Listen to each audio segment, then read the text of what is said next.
high protein, high fiber egg and spinach muffins.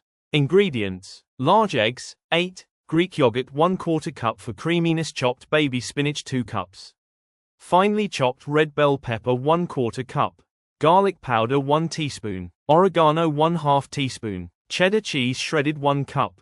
First, heat the oven to 350 degrees Fahrenheit, 175 degrees Celsius. Grease 12 muffin tins well. In a large bowl, mix the Greek yogurt and eggs until they form a smooth texture. Now add oregano, red chili powder, garlic powder, and finely chopped red bell pepper and spinach. Stir everything well to combine. Now pour the prepared mixture into the muffin cups with the help of a spoon. Bake it for 20 to 25 minutes so that the egg muffins are well cooked and set. Let these muffins cool for a few seconds, then remove from the pan. You can serve them hot or store them in a refrigerator for later use.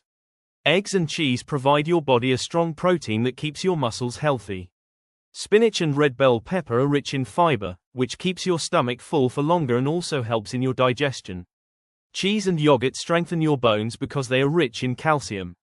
Spinach contains vitamins and minerals that balance your blood pressure and keep your heart healthy. The mixture of protein and vegetables keeps you full of energy all day long. Please like, share, comment and subscribe for more healthy and delicious recipes.